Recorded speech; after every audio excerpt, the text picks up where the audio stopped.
All right, it is Thursday, 2nd of November, 2017. Donovan Sadiq, Sean Fortine is to the right, and we got a lot of information and stuff for you guys going. This episode that we're talking about today is called The Political Fix. If you guys been watching our Facebook page, a lot of stuff going up there, a lot of editing, a lot of stuff that we're putting behind the scenes. Thank you for you guys that are liking the page, share.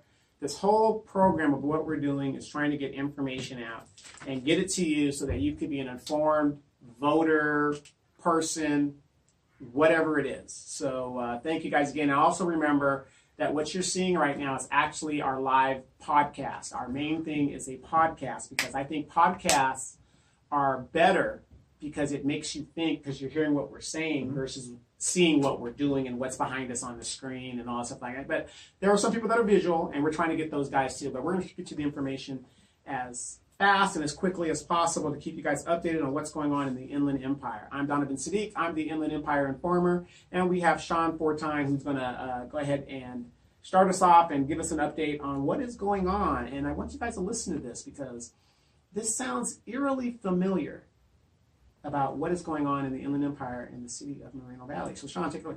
Well,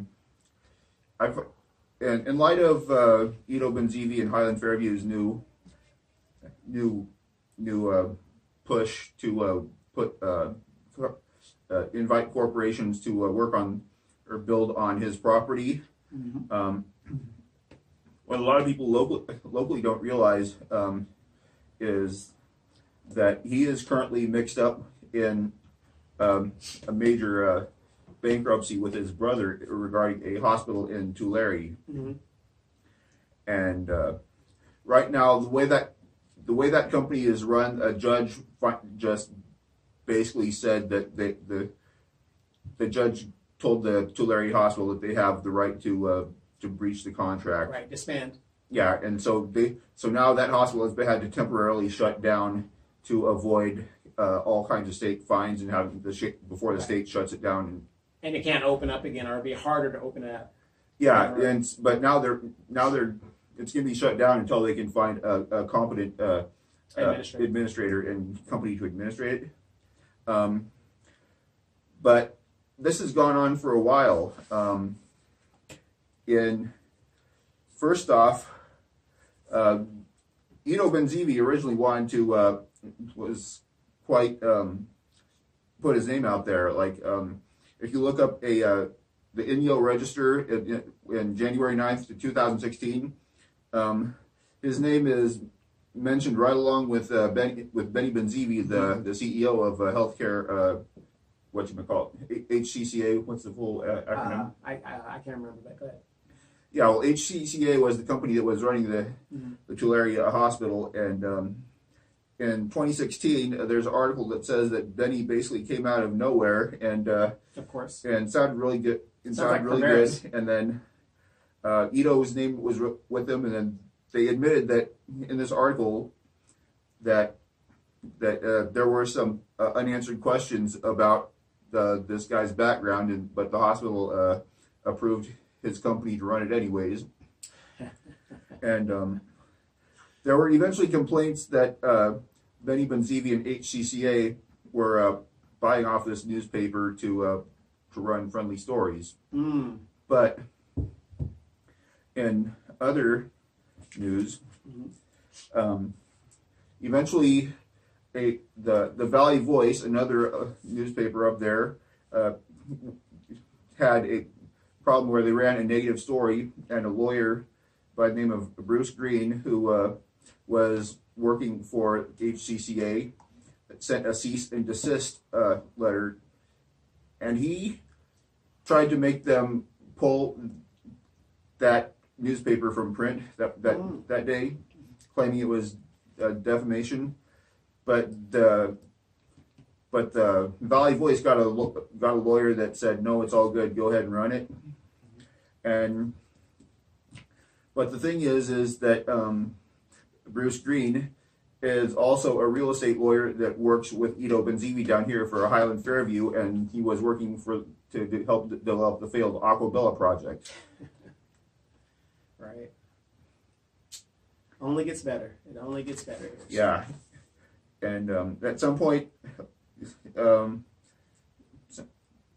like the last, I believe, it would have to be in the last election cycle, that Benny Benzivi spent a lot of money campaigning to stop a bond to develop a nearby hospital that's called the Kauai Delta Hospital. He wanted to get people on that board and put money into a campaign to stop the bond that would have developed it. But luckily he failed, because now the Kauai Delta Hospital is taking on all the patients from the closure of the Tulare Hospital that the Benzinis were running in the first place. Yes, because I was thinking that if they closed down Tulare, what was going to happen to those patients? And I know that it's sometimes it's hard if you have a medical emergency to change doctors or to change. It's just a nightmare for those that have loved ones that need healthcare. So sorry. Yeah. So why anyone?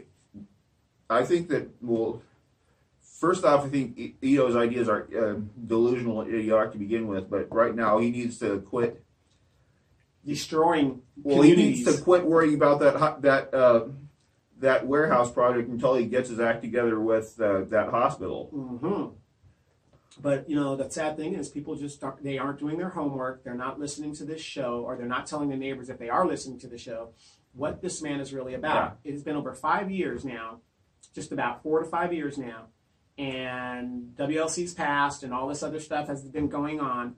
Where are the jobs? I've been waiting 5 years to get a job. Yeah, I don't know. But actually, I take that back. He can't do anything about the hospital now because the judge basically said, "You're an idiot, go away." Yeah, get the hell out. Smart judge. Yeah, but I still have concerns about why HCCA, why Benny Benzivi was offering loans to he was opening lines of credit to offer loans to HCCA, but not paying the hospital. So there was a search warrant, and there's some criminal investigations going on with HCCA and the Benzivis right now. So wait, is it both the Benzivi or just Benny? Well, yeah, it would be both, because Ito's part of that. Yeah, Ito has financial ties to it, so he'd be mixed up in it too. Another investigation. Even if all the investigation is up in Tulare, Ito is still mixed up. Got financial records that are getting investigated. Crossed in, right? Wow, what a. So I mean, if he's willing to. It's just alarming that if he's willing to do that to a hospital, what's he going to do with the warehouse project? What's he going to do with the community? Well, he's not going to do anything with the warehouse project, because, like I said, this is just a money scam to increase the value of his property so he can sell it off and rent off part of the property. Like I said, this guy has no successful that I've researched, and I've been researching this guy for 5 years, and I do claim a little bit of research knowledge. I did go to college several times, so I do know how to research things, and I can't find any traces of business acumen or success with the Benvizi brothers. Well, he's got the Skechers, but the thing about Skechers that when that project was finished, there was all kinds of liens. But it's not. But it's not finished. That's what I'm saying. The project never finished. Well, even phase one, right? He got phase one done, but there's still all kinds of liens and stuff against unpaid bills and stuff. Right. And then you've got this mess up in Tulare, and you've got like 30 years worth of other projects that haven't materialized. He has no business acumen whatsoever. And people say, well, he did get phase one, and like you said, see, when you are attested to do a job, at least from my understanding of it, if I'm slated to build 3 phases of a project, that project is not finished by definition until all 3 phases are done. So when people try to give him credit for, I'm bringing a Skechers here, the project's not finished. So you're a failed business. And it doesn't seem like Skechers is in a hurry to finish the phases and finish working with them. them. And I guess he wants to bring in another Skechers because that's all he's halfway. And where's he going to get all the water to have all this water and make the project environmentally friendly? Oh, well, he's got bought politicians and, what water? You don't need water. Like I said, you just say he wants to put, he's got all these plans that show water all around the property, all these plants. Sometimes some of his concept art looks more like some of that that concept art that NASA did in the 70s and 80s for long-term space stations. Right, long-term space station, the space shuttle ideas and stuff like that. How it's going to be, they showed the space shuttle with the space station. Yeah, and the space station was like a big tube that spun, and people could live there, like families could live there for years. And that's basically what a lot of his artwork looks like, and none of it's materializing. And not one bit. Like I said, I don't believe this man has a business acumen. What is it going to take for the residents of Moreno Valley specifically and the Inland Empire to realize that this man is a con artist? I don't know, but then I guess when the monorail fails, and it plays out just like what happened in The Simpsons. Yeah, exactly. We're going to need an elevator to nowhere, so that'll be our next big project. And we have to laugh at this because I'm going to tell you people, I have to laugh because if I don't laugh, I'm going to start crying. Yeah. Because this was a very awesome city at one time, and to see it the way it is now, it is just appalling. Yeah, it used to have, in the late 80s and early 90s, before the 92 recession, it had great reviews. It was the place to come to live. Yeah, the LA Times and New York Times said that the city had great promise. Great potential. It was the place to live. It was at one time the fastest growing city in California, And now we've got, just like Benzies tried to buy off hospital administrators, board members up in the Tulare area. Same playbook. Yeah, they've got them down Moreno Valley. You've got people that they don't think for themselves, really. Well, the sad thing is, Sean, I just don't understand why people are not upset that a person who is not a resident of Moreno Valley, people say he's a resident of Moreno Valley, he does not live in the city of Moreno Valley. He lives on the outskirts, in the county. Yeah, he lives on county land. He's outside the borders of the city. So how can a person who is not a resident have so much influence on what happens in our city? And that's what bothers me about it. And then my understanding is he's not even a citizen of the United States. Yeah.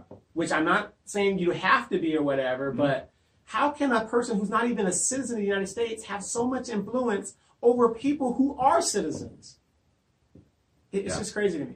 You shouldn't, until he is a citizen, he should not be making campaign donations. Donations and all that other stuff. In politics. In politics. If you want to go back to Laguna Niguel and where you live, Mr. Benzies and Michelle Dawson and all you people that are taking these six-figure salaries, go back there and create havoc over there. But until, you become a resident, you shouldn't be allowed to become havoc over here. But I really didn't like the idea of starting off with more warehouse. Warehouse stuff. With more warehouse bashing. But this is some new information that I've gotten from contacts up in that area. Yeah. And it's scary, and I feel bad for those people. And I even feel even worse because this is a hospital that is supposed to help everybody in one phase of their life or another. Yeah, this was a hospital. Yeah, emergency room. It had other units. I believe one time this was something like a 112-bed hospital, and it's closed because of the Benzies.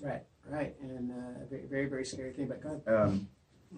And also, as speaking of Benzies financing, we've got these people that we've got on the city council now. In case you haven't heard, there's been a bit of a spike in crime lately. Yes, that's something we can get into. Some property crimes, more mailbox thefts, some armed robberies and shootings. Yes, more deaths as DUIs and things like that have spiked in the city of Moreno Valley. Yeah, and our mayor seems to be asleep at the wheel, and I haven't heard any statements from any of the city council members. Of course not. Well, even Marquez. I have to say, of course not. These are all the same people. I've been saying this from day one.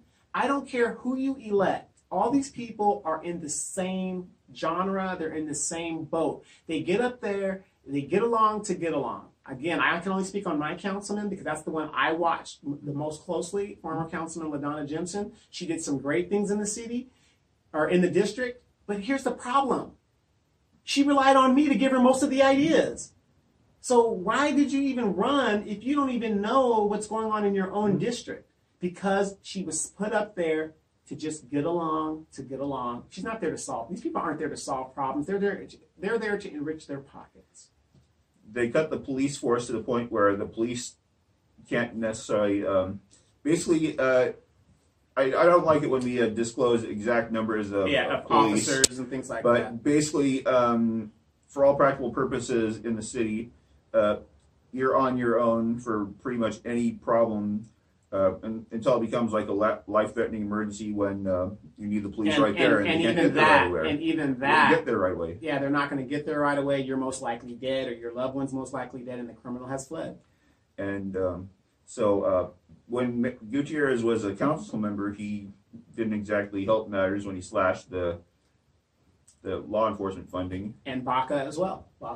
Yeah. So, like I said, And now it's gotten to the point where we really need the city to step up and work with the sheriff to create a licensing system for concealed carry. But there's no way they're going to do that. no, there's no way they're going to do it would be too bad for their friends and relatives' businesses. Right. The sad story in this aspect is that Chief Altaveras is doing the best he can with what he's allotted to do. I give him a lot of credit. I have no problem with Chief Altaveras. Kudos to you guys. However, with the money that we use to promote a non-existent WLC that will never be built, and the money that we give to this developer, how many police officers additional could we get the sheriff of Riverside to assign to Moreno Valley? Is my question.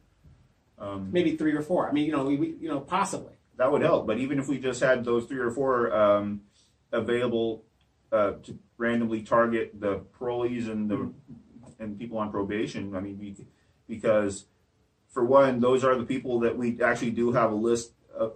We do have a list of people that have been causing problems lately because they're all when they're on parole or probation, and they do not have any right from search and seizure because they have been convicted. They've been convicted, and they've also signed an agreement that they would do. Yeah, it's either sign the agreement or spend time in jail. Yeah, stay in jail. So these people can be searched whenever they want. They can be pulled over whenever you feel like. They must comply. Yeah, and if they don't like it, then they get arrested. Right. And so since it's frequently common that they can't actually stay clean and do exactly what they're supposed to do. So if we had cops that randomly busted them, a lot of these people that are on parole or probation would find somewhere else to go. Somewhere else to go, exactly. And I've said a few times about traffic enforcement that traffic enforcement wouldn't be such an issue. Like I've said, we could use the traffic cops, but not to write tickets. Basically, use them to. The way the law works is that the cops can pull you over for any slight violation. If it's illegal for even a little infraction like a tail light or whatever, or the seatbelt, they can pull you over. Sure, driving is a privilege, not a right. And if the cop pulls you over and doesn't see anything odd, then go away on a warning. And then basically, it's cop's discretion. Yeah, and basically, but just use the traffic cops not to write traffic tickets, but just to fish for felons. People that are doing something dirty. Absolutely. I kind of, it's a good idea, but at the same time, I can see some of the cons of that. But like I said, you got to try something. The cops are limited in what they can do. If they pull you over, they have a right to check you for weapons. But if they see anything odd in your car or they find anything odd on you, then they can look a little more as they have probable cause. And most people, the average citizen, wouldn't have any probable cause to look further, and they'd be on their way. And that would, in all fairness, even black people would. Well, most people don't know their rights. I was stopped at a DUI checkpoint in San Diego or Escondido, and the cop stopped me and asked me a question which I refused to answer. Yeah. And I said, well, according to the Constitution, I have a right to free travel. You're impeding my travel. May I go, officer? May I go? After arguing with the guy told me to go to secondary, staging. He says they're doing a border check or wherever it was, DUI check, DUI check, whatever. And I not that I refuse to comply. The thing is, though, because I know my rights and I haven't been drinking, I haven't done anything. I'm for DUI checkpoints. Don't get me wrong, but no. after I'd say about 45 minutes, I was eventually allowed to go about my way. Because, like I said, a lot of people don't know their rights and they automatically consent just because you have a badge. And I'm not, Chief Altaveras, I know you're listening to this. I'm not trying to break your hustle, but having a badge does not give them special powers. So if you don't know what you're doing when you're talking to the police officer, please don't try what I just said that I did. Know what you're talking about, know what they can do. But it's a slippery slope. It's very slippery. I suppose I don't think the police would have a whole lot of time to really toss someone's car if they don't see anything right away. Right. They don't have time to pull out to get a canine unit. Yeah, and do all that, and that's why that's probably most likely why they said just go ahead, because it's obvious that I'm looking for a confrontation type, because obviously I know what I'm talking about. Yeah. So. And obviously I'm not drunk if I'm quoting California statutes, and one of the main things he said was, I remember the officer is female. She said, "Well, our policy is this. Policy is not law, ma'am. That's not law." She goes, "Well." She goes, "Do you have special permission?" And I said, "Yeah, I have special permission." She goes, "Well, can I see it?" I said, "Everybody can see it. It's called the Constitution of the United States. I have a right of life, liberty, and free access of whatever." So you got to know what you're doing. So it's a very slippery slope. But back to what you're saying, we got to try something, because the majority of people will comply and just they want to get along, and that'll help get some of these guys off the streets. Yeah. And if there's nothing, if the cop shows up, finds someone that isn't on parole or probation, and they don't see anything odd, then on your way, send them on their way and find something else. Someone else. Right, and a quick disclaimer: when you're in the car, the cop has every right to ask for your registration and your ID. You cannot not say, like if I was walking, the cop asked me for my ID, I didn't do anything wrong, I could just go tell him to fuck you and keep going. But when you're in the car, when you signed your DMV registration, you waive that right. When a cop asks you, you must comply with that. That is a California law. So I just want to put that out there for you guys that think you're going to go out there and do something stupid. Don't do that if you don't know what you're doing. Yeah, a lot of those videos about. It seems like a lot of people think it's okay, bro. I got this on video as a get out of jail free card and do whatever you want. No. Not in all cases, but for some reason, law enforcement, they get really jumpy when they're on camera. And then when you go up to some of them, and I've had things like this, and I'm having an encounter with the guy, and I just say, "Excuse me, is your body cam on?" "Oh, no, this is just a casual encounter." Well, shouldn't it be on? You're on duty. You're in uniform. I don't want to be killed. I'm a black man. Well, if you've been stopped and detained for a ticket or questioning or whatever, then yeah, that is official business. Well, what I'm saying is, what is the point of having a body cam if the officer has control of when it comes on and off? To me, it kind of defeats the purpose of the body cam, because to be honest, if you're my partner and we say, "Hey, we're going to pull this nigger over and knock his brains out," we don't even click the camera on until after the incident. Hey, we didn't see the whole camera, and I was joking with a friend of mine when something like that would go down, or let's say the cop is getting beat, and it was filmed. "Oh, well, you didn't see the whole video. You got to see the whole video. You didn't see what happened prior." But again, my point is, just because you have a badge does not give you special privileges. So, but no, if you're going to get involved with a police officer, you better know for damn sure what you are talking about. Yeah, but we kind of got off a little bit of a tangent here. But right now we don't have enough cops for them to bother doing that. But on the other side, we don't have enough cops for them to stop criminals from running amok or investigating public officials in their capacity of stealing or finding stolen cars, or tracking down whoever's responsible for the broken mailboxes, or a lot of break-ins in people's homes. I mean, it's very sad and unfortunate. People work hard for what they've gotten. I mean, a lot of us don't have a lot, and when it is stolen and you feel violated, and the police, all they can tell you is, somebody's whipping my ass, and all they can tell you is, well, go on our website and report the ass whipping, and then we'll get back to you. It's very sad when you have to do that. Yeah, and then on top of that, did you hear about that law that Jerry Brown just wrote? Yeah, where he waives the that there's no more mandatory minimums for using a firearm in a crime. So is that a good thing?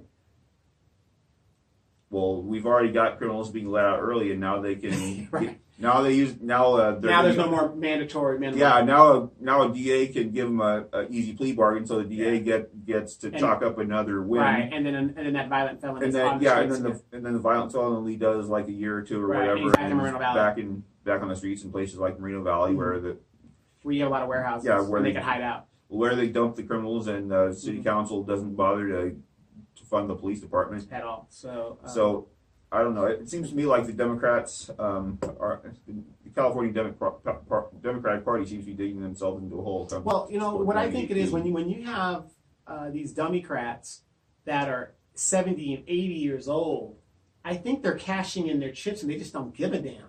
That's what I think is happening and then these younger Democrats are just, man, we're in the trough of tech. We're the super majority here. We could give ourselves raises, and they don't give a damn. They really don't. Leave it to the cities to decide what they're going to do. Yeah, but between crime and the new gas tax, I think oh my God, I think the Democrats have made it pretty hard for themselves come 2018, at least in this state. Yeah. Oh my God, without a doubt, because that decision should have gone to the people to vote on. Yeah. And like I said, I don't care what party you're in; these are all the same people. And also, last year, the local Assemblywoman Melissa Melendez wrote a law that would make any theft of a firearm a felony. And keep in mind that this bill got support from both the NRA and the Brady Center. Okay. And Jerry Brown vetoed it. Not surprising. He's cashing in. He's done. Matter of fact, I think Jerry Brown has property outside of California.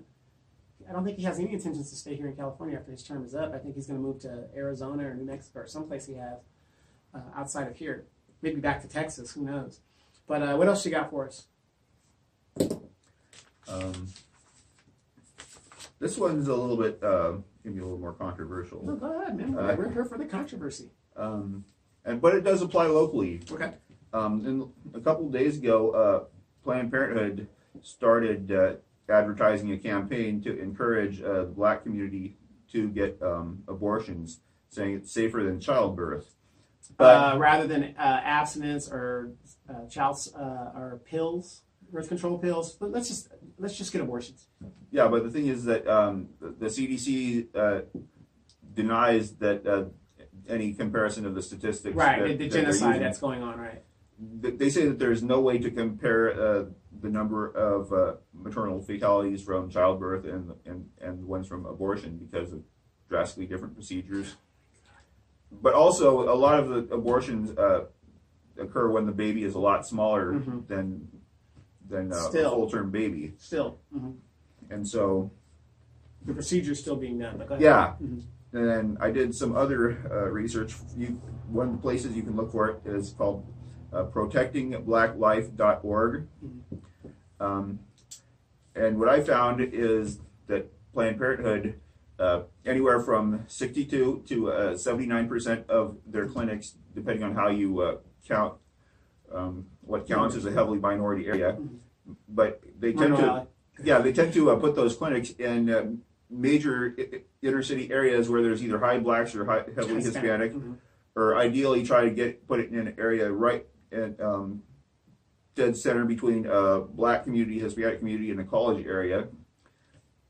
But they try to find the highest density of minority in a minority community in those areas, and they strategically put their clinic somewhere where it's about a 2 mile radius from near the edges of the concentrated demographic area that they're targeting, and they also put it along a major public transportation route. And they can't do that for every clinic because they can't have every clinic in a minority area because that just wouldn't look right. But still, even if they have clinics in like rich white or Asian areas, they're very sure to make sure there's ample public transportation to those things. Now, if you look at where the one is in Moreno Valley Mm-hmm. near Frederick, and is it over by Cottonwood? Yeah, Frederick and Well, it's, Atlantic. Eucalyptus. Oh, Eucalyptus. Okay, Mm-hmm. yeah. Major cross streets are Frederick and Eucalyptus. Mm-hmm. Well, if you go on Google Earth and draw a 2-mile radius circle around it, that covers almost all of Edgemont Mm-hmm. and most of the middle of Moreno Valley. Mm-hmm. Sunnymead area. Yeah, but it stops short of Sunnymead Ranch, Mm-hmm. and it stops short of the far east part of Moreno Valley, Yes. where the ranch houses are. So, and of course that Frederick is a huge thoroughfare for the bus system. Mm-hmm. So, Man, makes sense, huh? yeah, and then, but also of interest is that the courts, Planned Parenthood recently, a few years ago, lobbied for a law that would require adoption agencies and pregnancy crisis centers that are basically pro-life to push to provide information about abortions. Mm-hmm. But it's like everyone knows where to find Planned Parenthood by Yeah. themselves. But they're not here for an abortion. They're there to look for alternatives. But they had Planned Parenthood had lobbied for this law that would require the people that push all these desperate mothers to have an abortion anyways. Mm. And Sad. but right now a court has froze that order. Order for now. And but Javier Becerra, the Attorney General, who's Mm-hmm. got lots of campaign funding from Planned Parenthood, Of course. and is the one that's behind the prosecution of the Center for Medical Progress for the investigative videos. Of course. He's expected to appeal it.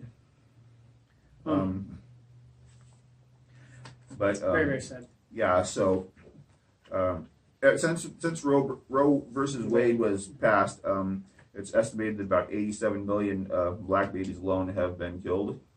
Now you add that number. You said 87 million. Yeah, You add that number, 87 million, to the number of black-on-black crime. I bet you that thing goes over 100 million people since Roe versus Wade. I don't know.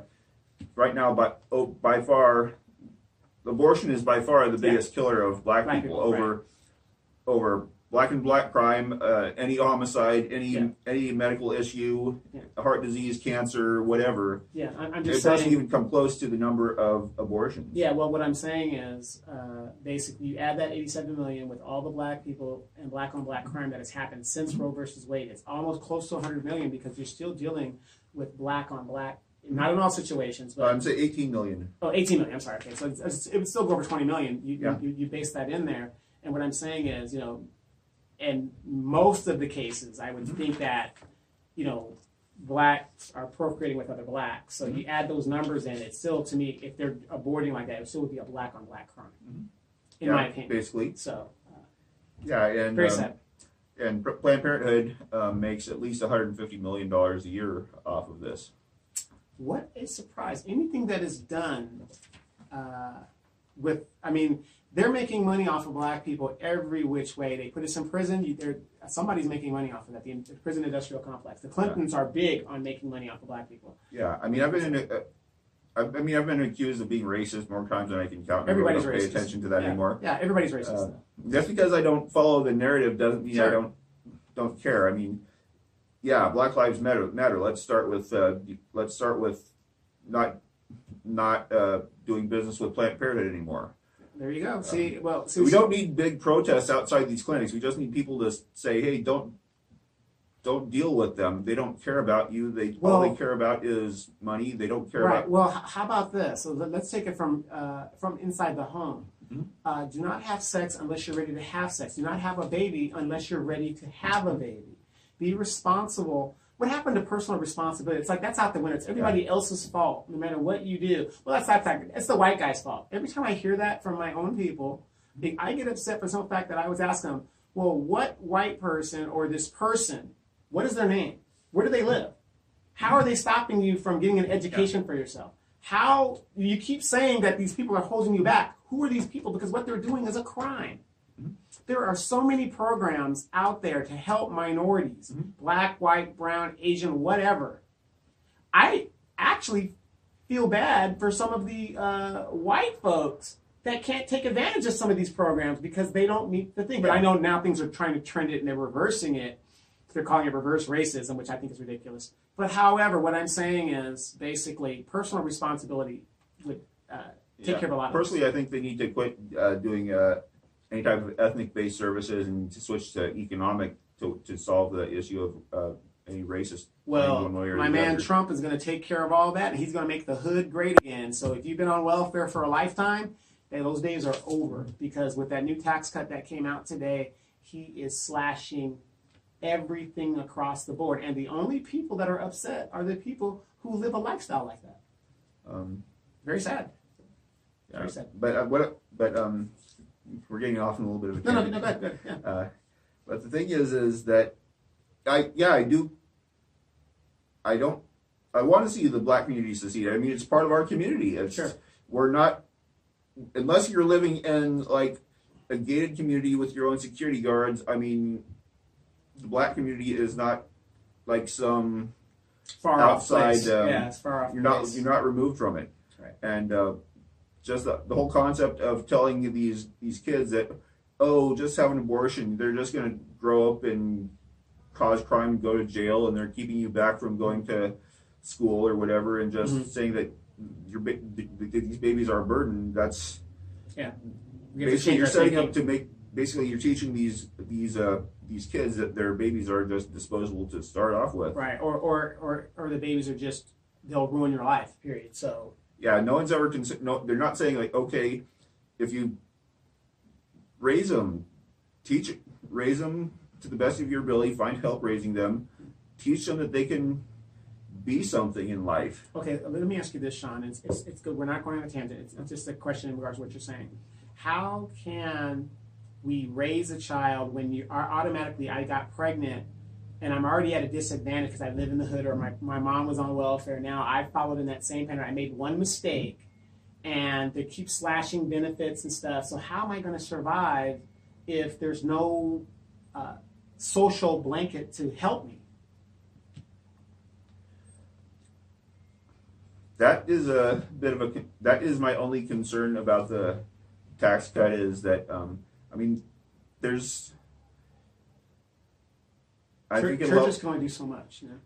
Well, churches are also, like in the example of the hurricane relief, churches are doing the majority of the effort as it is. I mean, private charity has gotten better at mobilizing to help people than. Yeah, but I wish corporation charity would with all the money that they make at our expense, would do a little bit more for the social, for those that are disadvantaged. But go ahead. Yeah. Having a social safety net to actually help people that want to help, that want to be helped. Yeah, the difference between when I'm drawing a difference between welfare and a safety net. Sure. I'm talking about safety net for people that fall on hard times and are trying to get off of it, or for people that for some reason have shown that they're medically unable to work, because it's also just as bad for a society to have disabled people begging in the streets. Right, begging in the streets. And gosh, very sad. But anyways, yeah, we do need the social net, but we also need these families to tell their kids, like, responsible. Get their kids to stop having babies out of wedlock and whatnot, but also teach them that their kids can be something, and they need to push their kids to be something. And you know, when you say to be something, unfortunately, a lot of people, oh, you could be a football star, you could be a basketball. There's other, you know, let's be realistic. Not everybody's going to be an athlete. Not everybody's going to be an entertainer. We need more doctors. You can never have enough doctors. You can never have enough nurses. You can never have enough teachers. You can have enough, you know, and that's a good living thing. So let's start being realistic with our children. Even the way some of these communities are, just getting them to grow up and learn a trade and be stable parents would be an awesome start. I really feel that they should go back to compulsory military service. Everybody, male and female, should be doing 2 years upon graduation of high school. I really do believe that would be good, because it'll give some people some directions, and we'd have a well-trained and armed society. Yeah. So. But still, we don't need the big protests to stop the abortion, the black genocide, and genocide in general, if people would just say, don't go there. There's other options. Your kid can be something. They don't care about you. All they care about is the abortion and getting money from you or from a government agency. I think California subsidizes it now, like for example. They don't care about you. They don't care about providing you any care afterwards. They tell you to go to the emergency room and lie about whatever happened or whatever happened, so that to cover up the fact that the abortion. Job. Yeah, they blew it. There's so many, and yeah, I do have concerns about how we're going to handle the increase in the number of kids, but I don't think that killing them is the option. Killing them off and telling the kid, their teenage parents, that they were just going to be worthless to begin with. I mean, that's not a good message to. Unfortunately, in the black community, there's a lot of apathy. Nothing will change. We elect these black politicians. They are silent on that. Speaking, you can give them that, and they'll be like, well, it is the way it is. Al Sharpton, all these people are charlatans. And it's very sad that, again, which is, to me, another form of black on black crime. We elect these people that look like us, and they do worse than white politicians that are elected as well. So it's like, we're damned if we do, we're damned if we don't. So it's a very, very sad situation. So, but that's a good number, and we're going to continue to talk about that number. Is there anything else that kind of goes on there? You had a 2 mile. Oh yeah, you already got that. Okay. Yeah. So the website I listed is called protectingblacklife.org. Gotcha. And I don't have the phone number handy. Well, we'll put it up on the thing later on. Well, for a local resource, there is Riverside Life Services. I don't have their phone number handy, but they provide pregnancy crisis counseling and options to abortion. I believe near the Planned Parenthood in Reno Valley, I believe there's another like adoption center or something that may be able to provide help. But don't quote me on that because I haven't contacted them personally. Sure. And it's very sad that even in adoption, because of the rules that we have here, it's very hard to adopt because it's just unfortunately it's cheaper and easier to get abortion than or it's cheaper to go to China to adopt a baby over there, or in Somalia, these failed countries, whatever. You can get a child and do that. Because if you see these big movie stars, they're going over to Africa, Madonna. It's like you have babies here in the United States that are waiting to be adopted, and you went all the way over to Somalia to go get a baby, and it's like, wait a minute. Yeah. Not saying that baby doesn't deserve to be loved too, but you should take care of home before you go abroad, right? Yeah. I mean, that's my thought about it. So I mean, in its end result, what do you think if somebody had a question on, what they should do? Is there anything you would recommend in your studies that would tell them, hey, counseling type or? A lot of churches would be willing to provide advice.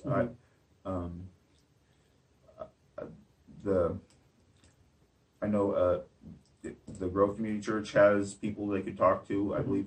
I think Sandals says a lot of the big churches that have offices that are open regularly would probably be able to help. Sure.